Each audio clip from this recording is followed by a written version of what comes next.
ሰላም ጤና ይስጥልን ክቡራን የዩቲዩብ ቤተሰቦች፣ የሰዓቱን አጫጭር መረጃዎች እየቀርብ ያለው እስከ ፍጻሜው አብራችሁን ቆዩ።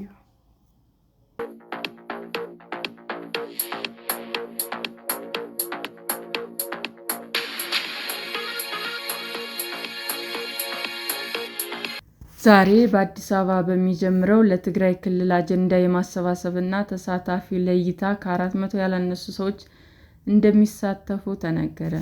የኢትዮጵያ ሀገራዊ ምክክር ኮሚሽን ከትግራይ ክልል የሚመጡ ባለድርሻ አካላት በአዲስ አበባ ከሚኖሩ የክልሉ ተወላጆች ጋር ዛሬ በሚጀምረው በአዲስ አበባ ከተማ በሚካሄደው የአጀንዳ ማሰባሰብ የተሳታፊ ለይታ ከ400 ያላነሱ ሰዎች ይሳተፋሉ ተብሎ እንደሚጠበቅ አስታወቀ።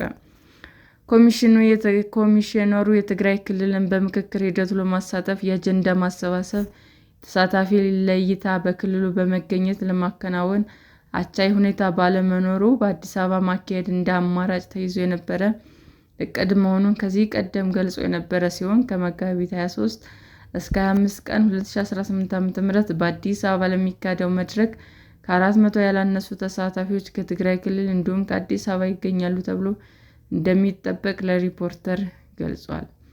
በየብስ የሚደረገው ጉዞ ረዥም በመሆኑ የኢትዮጵያ አየር መንገድ ወደ ክልሉ የተለያዩ መረጃዎች በየቀኑ በረራ ስላለው የትራንስፖርት ችግር እንደሌለ የገለጹት የኮሚሽነሩ ዋና ኮሚሽነር መስፍን አርአያ በመድረኩ መሳተፍ የፈለጉ ሰዎች መምጣት እንደሚችሉ፣ እስካሁን አየር መንገዱ ተሳታፊዎችን ለማጓጓዝ የተለየ ቻርተር አያስፈልገውም ብለዋል። በጣም ብዙና ከአቅም በላይ የሆነ ቁጥር ቢኖር ባለፈው አማራ ክልል ላይ እንደተደረገው ቻርተር ይደረጋል። ነገር ግን ይህን የሚፈልግ ጥያቄ እስካሁን ስላልቀረበ የሚችሉና ፍላጎት ያላቸው አሁንም ቢሆን እየመጡ ነው ብሏል። በክልሉ ለሚገኙ ወረዳዎችና ለተለያዩ ማህበረሰብ ክፍሎች ጥሪውን ማስተላለፋቸው፣ ነገር ግን ይመጣሉ ተብለው የሚጠበቁ ተሳታፊዎች በመረጃዎች ከሚኖረው ህብረተሰብ ይልቅ በሲቪል ማህበረሰብ ድርጅቶች፣ በተለያዩ የማህበረሰብ ክፍሎች የሚወክሉ እንደሚሆኑም አብራርተዋል። ዋናው ጉባኤ እስከሚደረግበት ጊዜ ድረስ ሁኔታዎች ከተሻሻሉና በዚሁ ሂደት ያልተካተቱ የማህበረሰብ ክፍሎች ካሉ እንዲካተቱ እስከ መጨረሻው ድረስ እንደሚጠብቁ፣ ነገር ግን የትግራይ ክልል አጀንዳ ሆነው የሚቀርቡበት ጉዳዮች ያልመጡትን የማህበረሰብ ክፍሎች አያካትቱም ማለት እንደማይቻል ገልጸዋል። ለዚህ ምክንያታቸውንም ሲያስረዱም የትግራይን ጥያቄ ወይም በአጀንዳነት እንዲቀርብላቸው የሚፈልጉትን ጉዳይ አሁን የሚመጡ ተሳታፊዎች ሆኑ ከትግራይ ክልል ውጭ ያሉ ወገኖች ከአሁን በፊት አቅርበውታል ብለው እንደሚጠብቁም አስረድተዋል። የሚመጡት ተሳታፊዎች የትራንስፖርትና ሌሎች ወጪዎች ሙሉ በሙሉ ኮሚሽኑ እንደሚሸፍንና ይህም በትግራይ ክልል ብቻ ሳይሆን በሌሎች አካባቢዎች ጭምር የነበረ አሰራር መሆኑን የኮሚሽኑ ቃል አቀባይ አቶ ጥበቡ ታደሰ ገልጸዋል።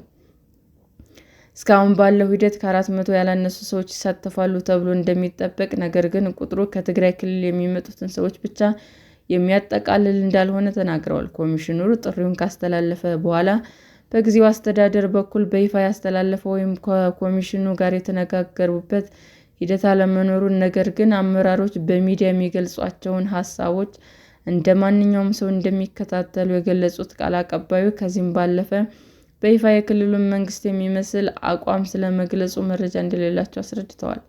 የተሳታፊ ለይታና የአጀንዳ ማሰባሰብ ሂደት በአዲስ አበባ ወደ ማካሄድ አማራጭ ሂደትን የገቡት ከዚህ በፊት የኮሚሽነሩ በተደጋጋሚ ሲገለጽ እንደነበረው በትግራይ ክልል ሂደቱ ማድረግ የማያስችል ሁኔታ ባለመኖሩ ነው ብለዋል። አማራጮች ሂደቶች በዋናነት የቦታ ለውጥ ነው ያሉት አቶ ጥበቡ፣ የቦታ ለውጡ ግን ዝም ብሎ የቦታ ለውጥ ተብሎ የሚተላለፍ ጉዳይ አይደለም። በኮሚሽነሩ የአሰራር ስርዓት መሰረት ሌሎች ክልሎች በየክልላቸው እንደተደረገው በክልሉ ነበር መደረግ የነበረበት፣ ነገር ግን አስቻይ ሁኔታ ስላልተፈጠረ በአማራጭነት የቀረበ ነው ብለዋል።